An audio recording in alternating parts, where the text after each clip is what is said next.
Well, hello and welcome. Thank you for joining me today for episode number 12 of the Healthy Skeptic MD podcast. I'm Dr. Michael Hochman. We have a special episode today as we head into the Thanksgiving break. I'm going to focus on homeless healthcare. My guests today are three frontline clinicians who are going to give us a firsthand account about just how challenging it can be to deal with medical issues on the streets of Los Angeles.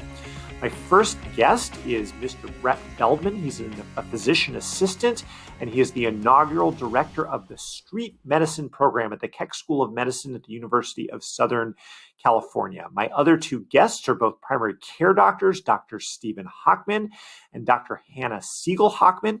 They are both primary care doctors at the Community Health Center, JWCH, which focuses on homeless health care in Los Angeles. In full disclosure, they are my brother and sister-in-law, but it is a great discussion, so please do stick around for that. If you do like what you hear today, please do search and subscribe to the Healthy Skeptic MD, wherever it is that you listen to podcasts, or you can search and subscribe to the Healthy Skeptic MD YouTube channel. Okay, so before we jump into today's interview, as always, let's do a quick rundown of the health news for the week. Of course, the media has been discussing quite a bit the rising rates of COVID-19. And I've been telling my patients, please do take this very seriously. Wash your hands, wear those masks, do the social distancing, double down on these measures as we see these rates rising.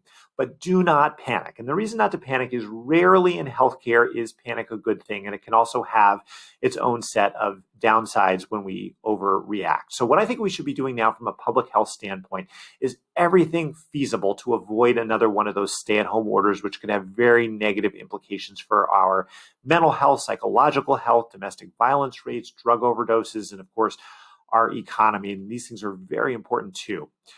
So what does this mean? We really just need to stick with those simple things that work and be vigilant about them. The masks, the distancing, the hand washing. We may even need to do a couple extra measures such as a curfew, like shutting down at 10 p.m. That's being discussed at Los Angeles. These things all sound annoying, but they are in the name of preventing another one of those stay-at-home orders going into place. But there is good news. On the plus side, we, of course, have great results from Pfizer and Moderna. The Pfizer vaccine may be available for an emergency use authorization within the next couple weeks. This is great news for the general lay public because it means that healthcare workers may be getting it very soon. And this will allow us healthcare workers to really be guinea pigs again. We want as much safety data as possible before this vaccine goes out widely to the general lay public, and with a bunch of healthcare workers potentially getting the vaccine soon, this will provide a lot of additional data points. So this is all great news. There are also two non-COVID studies that I briefly want to allude to this week. The first has to do with appendicitis, which is responsible for a large number of surgeries each year in the United States. A very interesting study was the lead article in the New England Journal of Medicine. It compared surgical treatment with antibiotics alone. And surprisingly, they found that ultimately most patients with antibiotic treatment did just as well as those who received surgery. Now, for most patients, surgery is still going to make the most sense. It's the fastest way to resolve the problem and get on with your normal life. But I do think it is very relevant to know that there's another safe approach, antibiotic treatment for appendicitis. This is helpful for someone who really wants to avoid surgical treatment for whatever reason, or for a frail older person who would have a hard time undergoing surgery. So good to know in case you or a family member ever does experience appendicitis, to know that you do have an alternative option. The second study that I want to mention was in one of the JAMA journals. It has to do with statin medications. Those are those cholesterol medications that are one of the few treatments in medicine that has actually been shown to extend life in rigorous studies. So it's been well established that statins are very effective in preventing recurrent heart attacks and strokes in those who have already had a cardiovascular event, but there's been more controversy about their use in those without a history of a heart attack or stroke, whether the benefits may outweigh the risks. So this was a summary study or a meta-analysis of 8 trials in high-risk adults, 50 to 75. These were people who did not have a cardiac history themselves, but were at high risk for high blood pressure, diabetes, other factors like that. And they found that you would need to treat 100 adults for 2.5 years to prevent one heart attack or stroke or other cardiac event. There was no clear evidence that the statins extended life over that time period. So clearly there is some benefit to these medications, even in those who have not previously had a heart attack or stroke. But I do find these results humbling. This is not a total game changer. And it just highlights, once again, as I always tell my patients, medications are the Band-Aid, but the real treatment is those lifestyle changes, exercise, eating healthy. And that's going to have a much more significant impact in preventing complications in the future than any pill that you could possibly take. So with that, let's move on to our interview today on homeless healthcare. Okay, well, welcome to the Healthy Skeptic MD, Stephen, Hannah, and Brett. Nice to see you. Hi, good morning. Good morning, Mike. Well, thanks for all that you do, and especially this Thanksgiving week. I know everybody appreciates the hard work that you all do for a very challenging population of patients. So, Brett, let me start with you. You run a street medicine program at the Keck School of Medicine of USC. Can you tell me what street medicine is? How would you define it? Sure. So street medicine recognizes that people experiencing homelessness, especially those who are unsheltered, really have a very difficult time accessing the traditional healthcare system. So we feel it's our duty to leave the comfort of our offices and go to the people on the streets, under the bridges, in the woods, behind the dumpster, wherever they are, with the goal of first delivering a tender love to them, and then full service primary care on the street the best that we can. We know that healthcare is more than just the visit, so we dispense medications, draw labs, we can do point of care ultrasound on the street, EKGs and other diagnostic studies, but the whole idea being that we want to suspend our reality and meet the patient in their reality where they feel comfortable. And next question that just comes up is why does the Keck School of Medicine fund a street medicine program? What's the mission of it? What's the motivation for funding this program? So it started back a few years ago, and USC came out with these 5 wicked problems. Wicked in that they were both bad and also seemingly almost impossible to solve. And the provost challenged every school in USC to figure out what they were going to do, depending on whatever their skill set was, to solve these problems. And homelessness was one of those problems. So Dean Mosqueda and Dr. Robinson, who's the chair of the family medicine department, knew that in order to really make an impact, they needed to have something that was kind of radical and also a little bit subversive of the system. It's not typical for a university or an academic medical center to fund a program like this. So it's really great that you made it happen and that they were able to move you out from Allentown, Pennsylvania and LA. And we'll come back to a little bit more about some of the differences in your experiences. But now let me jump over to Hannah and Stephen. First, Hannah, could you tell me a little bit about the organization you work for, JWCH? Sure. So JWCH as an organization dates back to the 60s, but they opened the clinic on Skid Row in the 90s in response to a need that the county identified to have a clinic that served the homeless population there.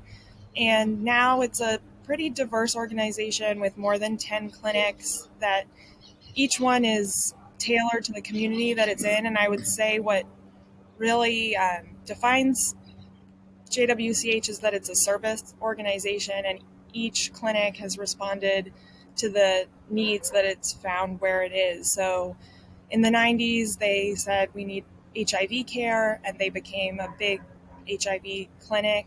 That was an identification that we needed to think of healthcare in a more expanded way, and so they adopted the PATH clinic, where they could focus on homeless housing, but also social work and providing basic needs like showers. And then more recently, they've expanded addiction medicine services in response to the opiate epidemic. So it's a very responsive organization. Yeah, well, JWCH over the last couple of decades has really become known as the homeless healthcare provider. You know, certainly a lot of different groups are providing care for homeless patients in LA County, some of the community health centers and other safety net groups. But JWCH is sort of synonymous with homeless healthcare here. And it's, of course, one of the biggest homeless populations in the country. So, Stephen, Hannah mentions Skid Row, which actually is one of the largest and densest populations of homeless people anywhere in the country. You work at a clinic on Skid Row. Tell some of the listeners who are not from LA what Skid Row is and what it looks like. Yeah. So Skid Row is sort of a designated area. Well, it's not designated officially, but it's an area of the city where a lot of folks who have no other place to live have gone to seek their own form of shelter. Skid Row is definitely a dramatic and a drastic place to witness on a daily basis. Definitely a culture shock for a lot of people. Interestingly, it's located within a few blocks of some very affluent areas of downtown. So it really is the type of situation where you can take a single turn and find yourself in a very different neighborhood. I think the thing that jumps out to most people when they first come to Skid Row are the obvious issues of substance abuse and mental health that present themselves right in the street. There's a lot of people with active psychosis who are sort of talking to themselves and doing those things that are very noticeable. It's very easy to see someone with a needle in their arm or someone buying drugs in the street. But actually something that I've come to learn over the last year and a half of working there is there's also just a lot of people living. There's people at 10 a.m. on a morning talking to their friends and having coffee and, without the luxury of a shelter for them to do that within or, the finances to do that at a coffee, you see them on the street. And, we have a lovely outreach worker at our clinic, Chris Mack, who has a history of homelessness himself, and now he works for us. And when I went there, one of the first things he offered me was, he said, "Stephen, you want to come walk the street with me?" And since then, I really count myself as incredibly lucky to have walked the street with him 2 or 3 times, and just meet the people he sees out there, and they're just people trying to live their daily lives.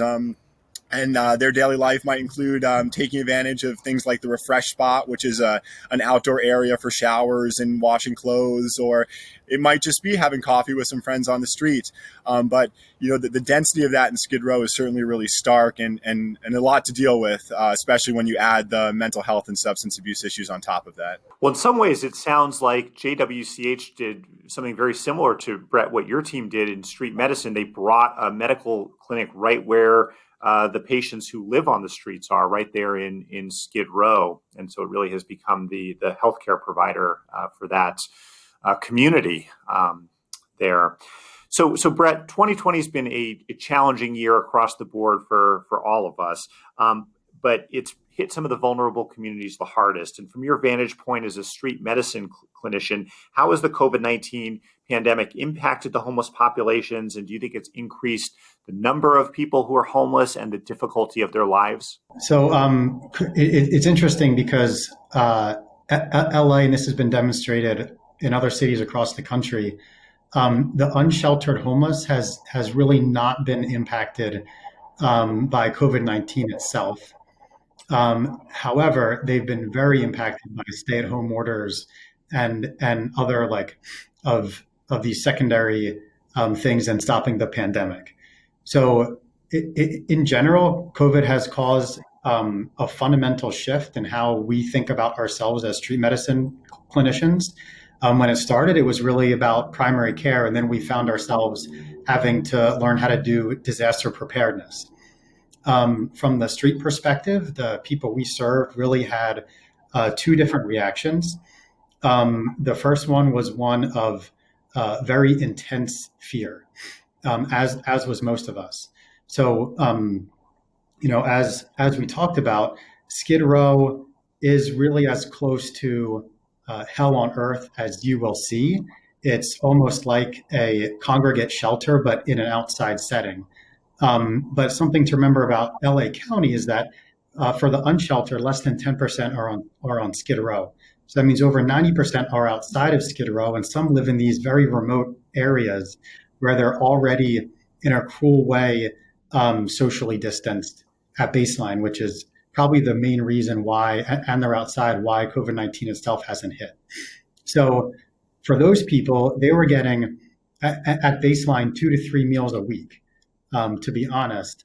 And then versus on Skid Row, where typically food is readily available. But what we saw happening is the whole world was staying in. So panhandling was a lot less. People were not able to get enough money through panhandling to afford food, the typical places where they would get clean water or use the bathroom, the restaurants were closed.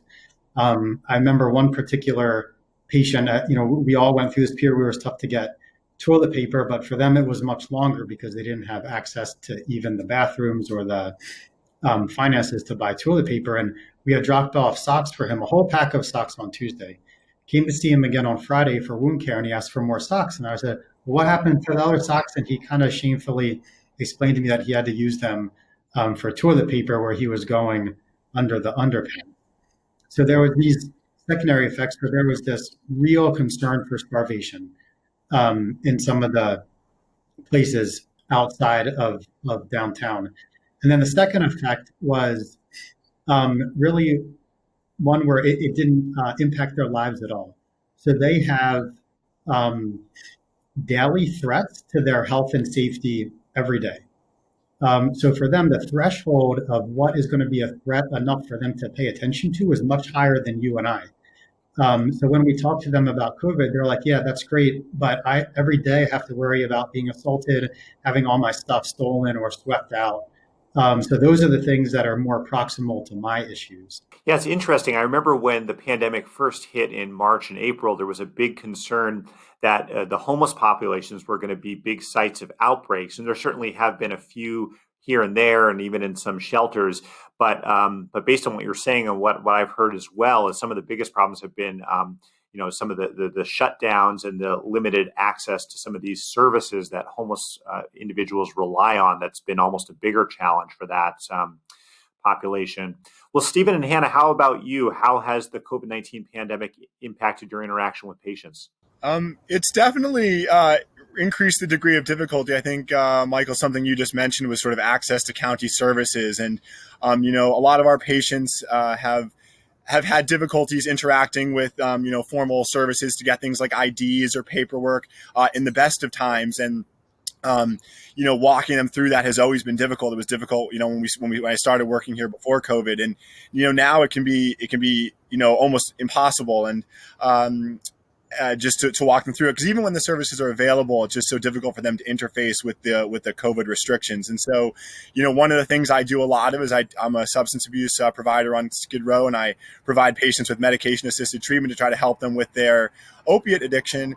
And there's a federal law that you need a government picture ID in order to pick up your Suboxone, and I think there's some very good reasons that's the law. But many of my patients, like Brett was alluding to before, they have their IDs stolen. They lose all their things in a street cleaning or something like that. They don't have an ID, and then someone who's been stable off of opiates for several months who loses an ID can no longer pick up their prescription, and surprise, surprise, without the medicine that's been helping them, they relapse. And so, that's one specific example, but access to services has been really difficult.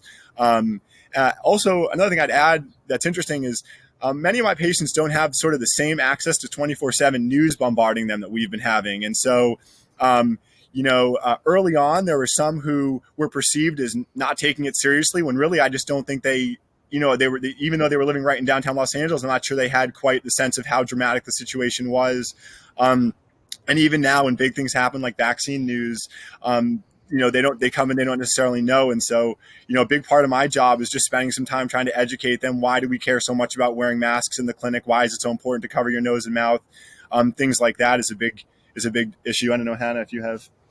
Yeah, and I think Brett alluded to this before, but I think these people are very isolated, and the times that used to break up their isolation when they did access services, some of those disappeared overnight for them. And I have heard from people just a new overwhelming sense of loneliness and kind of that isolation bringing on more depression and sadness when they come to the doctor, and it used to be a place where they got to talk to somebody, and now there's a mask and people are trying to have limited interaction and time, and we don't get to do some of those things that we used to do to help bring dignity to the situation, like giving a handshake or sitting next to them, and things that maybe didn't happen for them on a regular basis that now aren't okay because of COVID. Hannah, you do a lot. You're certified as an internal medicine doctor and as a pediatrician, and I know you have a good number of children in your practice. What's been some of the impact on children, and maybe just tell us a little bit about what it's like to care for children who are homeless? A lot of the children that we see, they may not be out on the streets kind of the way that we've been talking about with the other more obviously homeless patients, but they often have home insecurity or are living in places that wouldn't meet our criteria for being a home. So like I recently talked to a family of 6 that's living in a 1-bedroom apartment with no kitchen. And I was trying to engage the family in a discussion about healthy eating because we'd identified a lot of obesity in their family. And the 12-year-old said, I love vegetables, and my favorite day is that twice a month we get to use our friend's kitchen and my mom makes vegetable soup.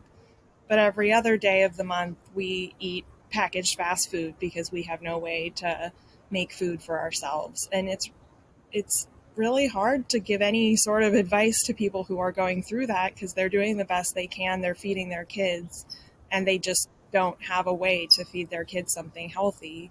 Those sorts of challenges are really hard. And I think for kids in this situation with COVID, when their home didn't used to provide all of the things they needed, they would get them at school or in after school programs or in daycare programs, and having all of those shut down is really devastating. And the rates of depression and anxiety amongst kids and their parents, I don't have data, but it feels like it's a staggering increase. Almost every family is bringing it up, and we as a clinic are increasing our therapy resources and offering telehealth therapy, which is actually a nice new thing enabling us to reach out to a lot more people. I've made a note to make sure that that's addressed very formally in every visit that I have now, but it's certainly a new burden that we are needing to figure out how to address, and we haven't entirely figured out how to do it well yet. Well, I have to say, just hearing all three of you, it's remarkable what you do on a day-to-day basis and what you see. And again, just the appreciation from all of us is great, especially this Thanksgiving season, but throughout the year. Let me bring the discussion to a different level, the policy level. Federal officials, state officials, local officials make decisions that impact the lives of the homeless. From your vantage point, what policy changes could be made that would make life easier and better for individuals living on the streets? Maybe Brett, we can start with you on this one. Yeah, there's a lot. I think just from a general approach standpoint, once you, of course, job loss is a major driver for homelessness, but when you get out onto the street, the people that are unsheltered, unable to self-resolve out of homelessness, then healthcare is a major driver. You have high rates of physical disability, intellectual disability, of course, mental illness, drug use disorder. And from an approach standpoint, so far we've started with social services, which I think needs to be a part of it. But the healthcare has really been seen almost like a disaster situation. There's been a lot of dollars coming in for healthcare for COVID specifically, but 1,000 people died on the streets of LA last year, and the commitment to ongoing healthcare on the street just hasn't been part of the policy. So what happens is, in a place like LA where you have a severe housing shortage, the folks that are going to be on the street are going to be there a while. And if there's not healthcare being provided on the street, then you end up pairing healthcare with housing, where housing has to be a prerequisite in order to obtain the healthcare that you need, even though you're so sick on the street. So I think how we approach the problem of homelessness, not prevention, but once they're homeless, needs to involve more ongoing healthcare. I think one thing we do at JWCH, just that you reminded me of, Brett, is we are always making sure that we're addressing preventative care with our homeless patients. So we're not putting it off and saying, like, once you get a home, then you'll get your colonoscopy. Like, and our boss, Dr. Gregerson, is great about this. He's always driving into his providers that we need to be doing the standard of care that you would be doing for anybody, regardless of who they are, for our patients. Yeah, and the data really supports that. I mean, there's really only been one study looking at causes of death for the unsheltered homeless, which was out of Boston. The number one and two were cancer and heart disease. In LA, the number one cause of death was heart disease, and it's actually the number one diagnosis that we treat. Yeah, I think those are the 1 and 2 causes of death for the general population too. So it's very interesting that aligns. Stephen, anything to add on this one? Yeah, so I think I was really actually moved by one of the Healthy Skeptic MD podcasts with Dr. Jane, I think last week or the week before, about radical common sense, and I think we need a lot of that with the homeless population. Completely seconding what Brett and Hannah have said. Treating heart disease, doing cancer screening, doing cervical cancer screening, all that stuff is very important. But sort of coming up against a brick wall of some of the unique needs of these patients, and being able to get an insurance company to pay for things that a patient needs, like socks, might be a good decision. One thing I often say is what some of these patients need a little bit is maybe a little bit of a sort of a mother or a father type character, and really that would be the case manager in this case, and giving case managers the time and giving them the appropriate compensation to deal with the difficulty of the job they're providing, I think will help a lot, because I can spend a great 15 or 20 minutes with a patient. We could do, med rec. We can figure out all the things they need. But if they go out on the street and they can't remember, they can't communicate, or they can't get to their appointments, a lot of that time is lost. The other thing that comes to mind that I think a lot about is I think as a country, we need to reevaluate how we think about mental illness, and especially severe, debilitating mental illness. We all have this morbid picture of one flew over the cuckoo's nest as the only way to quote, commit somebody.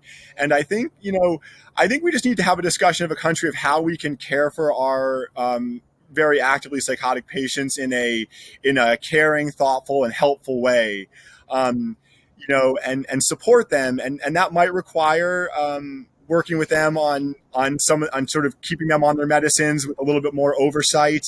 But how can we do that in a way? And I just think it's a discussion we need to sort of have as a community, and adjust our policies so that we can sort of help these patients more. Well, we just had a big election in this country and have a whole new set of politicians in place. And gosh, I really hope that some of these new policymakers who are coming in will talk to people like you who are on the front lines and figure out what practical solutions make sense. And as I hear you all talk, I think you're exactly right that a lot of these things are not liberal ideas or conservative ideas. They're just common sense ideas.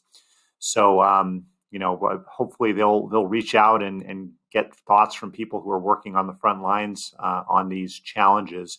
Well, I have 2 more questions for each of you. The first is, you're all highly trained medical professionals. You could have done a lot of things with your career, but you decided to focus on a very challenging population. What inspired you to go into the field of homeless medicine, starting with you, Brett? So I found that street medicine providers, but not just us, many others, usually have 3 motivations. One is duty, where we see, I'm in medicine, the people on the streets are extremely sick, so it's my duty to go to them. Another one is justice, where you see a group that has been wronged and you want to right that wrong. And then the last one is love, where you see a group that is really suffering and your desire to ease that suffering. And I think for me, it was probably started out as duty, where the folks that I met on the street were just really, really sick. And I started with a shelter-based clinic and found that we were tied to the shelter. And when folks left the shelter, we would lose them as patients. And I knew how sick they were and decided to follow them out onto the street. But as time goes on, it shifted much more towards love, where as we're suspending our reality and meeting them in their reality, you see all the suffering that reality brings them. Um, and we really want to share that with them and try and relieve some of that for them. Um, so that's the main driver. That's the best way that I've found to heal, because material poverty is one thing, and we can fix that with a home and some food, but it's that spiritual poverty that takes time to heal. I think Brett is exactly right. I think the first thing that drew me into this type of medicine was just a desire to give back. I think it's worth just being honest with yourself. I think that and I've been blessed in my life to have had a lot of things that made it easy to get to where I am. I think I still worked hard, but a lot of things that my patients don't have. And I just think having gotten those things myself, I think it's 100% my duty to give back. Specifically for homeless healthcare in Los Angeles, I was really moved by my experiences as a med student. I was a med student at the Keck School of Medicine. I worked in the county hospital, a building where I have some incredibly fond memories, but also some really, heartbreaking memories of remembering taking care of patients and working so hard on a hospitalization for a couple days or a week, and then knowing that out in the street they might not get the follow-up they needed. They might not be able to stick with their follow-up appointments or take their medications, and thinking, gee, if there was someone out there who this hospitalized case could be handed off to, maybe we could make that easier, and we could keep the progress, keep making progress in the right direction. It's a really funny population. I mean, they're sometimes they're honest in a way you don't expect them to be honest. They jab me and have interactions with me in the clinic that just, make me smile and make me laugh. I immediately started keeping a journal when I started working here, just because, when I have grandkids someday, I hope I want to be able to tell them some of the silly things I saw in clinic. And I think, that I agree with Brett. It is sort of a hell on earth on Skid Row, but there are definitely bright spots, and it's definitely a lovely community to work with, and a great group of people that I think we can help a lot. And I love this job. Well, I think that's a great perspective to have. And, some of these situations you can either laugh or cry, and sometimes laughing is a more productive way to deal with these things. And Hannah, how about you? Just like Brett said, for me, it was the justice issue that drew me in. And before I went to med school, I was a history major, studied where does inequality come from in our society and who does it impact? And then kind of towards the end of college, I had this, well, what am I going to do with that? You become a professor and write about it and teach other people about it, or find a way to act on it. And for me, that was medicine. So this is something I sort of knew I wanted to do before medical school, and then had to go through the process of getting into medical school and doing the training before I got to come back to doing this in my job, 8 years later. And I would just say that to the medical community, there were a lot of people who were discouraging about it. Like when I got to med school, it was like, well, why are you here? And if you said it's for social justice or out of a service orientation, that wasn't interesting to a lot of attendings and teachers. Like they want you to be inspired by an organ or a disease process. And it's not as usual to say that you're inspired by a need. And I think that's really strange, and something that the medical community needs to evaluate. And we need to do more asking, what are the needs that we can fill, rather than like, are we interested in asthma? Because if a patient has asthma, you should be interested in it. And we need to kind of come more from that perspective. And I think a lot of people who might be interested in this work get discouraged from being interested in it. Dr. Riley at the Keck School of Medicine, was a really inspiring factor in primary care and underserved primary care. And as a first year, before I met her, Hannah was assigned to work in clinic with Dr. Gregerson. And so there are certainly bright spots out there, people who are taking folks like us and, keeping our fire burning. Yeah, well, I have to say, and I admit my bias up front. All three of you have a Keck School of Medicine connection. Stephen and Hannah, you went there. Brett, you work there, and I'm, of course, a faculty member there. I do think Keck has done a good job of creating leaders who are interested in vulnerable populations like this. And I'll just say from hearing your stories, it seems like all of you are in healthcare for the right reasons and in homeless medicine for the right reasons. So that's great to hear. So my last question for you is, it is Thanksgiving week, and, we're thinking about what we're appreciative for and thankful for. If I could just ask each of you to finish off by saying what has working with homeless populations made you appreciate about your life. And this time, maybe we can start with you, Hannah. I'm thinking about this question, Mike, and I was thinking, honestly, there are just so many days when I come home and feel drained and down, thinking about the stories that I've heard, the trauma, violence, inequality, and it just, sometimes I notice that it gets to me, and I have this sort of pep talk that I give myself, like that I just had to hear those stories as a doctor, but I didn't have to live any of them, and how just painful and awful it must be to have to be the people that are actually living through some of these horrible things. And that, it makes me feel thankful every day for all the things I have and grateful, but it also is a daily reminder of how privilege works in our society. And, I have every day think about that I've benefited from the unfortunate institution of white privilege, of socioeconomic privilege, and that the people that we're working with, they often didn't have those privileges, and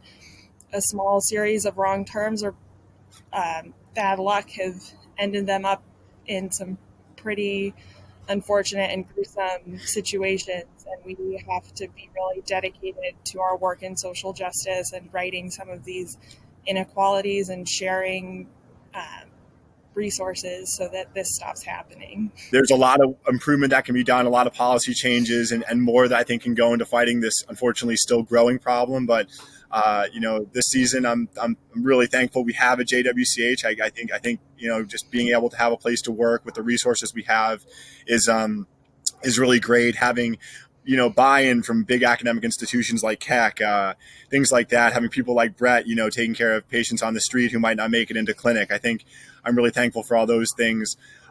Obviously, personally, I am also very thankful for all the wonderful things that I have. A stable shelter, just a place where I can be and relax. I can't tell you how many patients tell me they would give anything for just 20 minutes of quiet time where they could sleep without fear of being attacked or have their things stolen. And to have that is so great. And also just to be, obviously to be together with my family and friends is such a great thing, which is, again, like we were talking about earlier, the isolation of homelessness, to not have that, but just to know that family and friends are nearby and I can always interface with them. And that just means so much to me. So those are the main things I'm thankful for. What I'm most thankful for are the really important life lessons that our friends on the street have taught me over the years.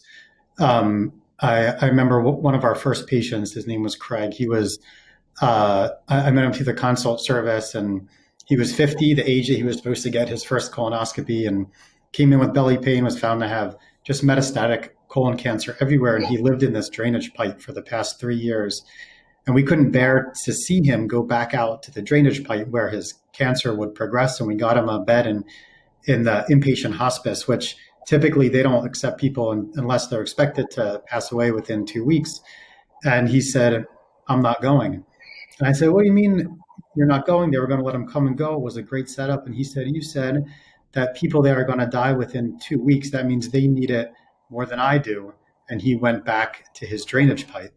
And it just struck me how in his suffering, as he was approaching death, even in the extreme circumstances, he was able to recognize somebody else's suffering and really show them a tremendous amount of love. So it's lessons like that have really taught me the most about life, that I'm thankful for. Yeah, well, certainly hearing all your stories, it does bring a sense of appreciation, should for all of us, about how lucky we are to have a roof over our heads and the advantages that we have. Well, I thank you all for what you do. Brett, Stephen, and Hannah, you're out there on the front lines and, helping a population that really, really needs it. So thanks for what you do. Thanks to everybody for joining today for the Healthy Skeptic MD. If you liked what you heard today, please do search and subscribe to the Healthy Skeptic MD wherever it is you listen to podcasts or on YouTube. Thanks. Have a great Thanksgiving week, and we'll pick it up again next week. Thanks.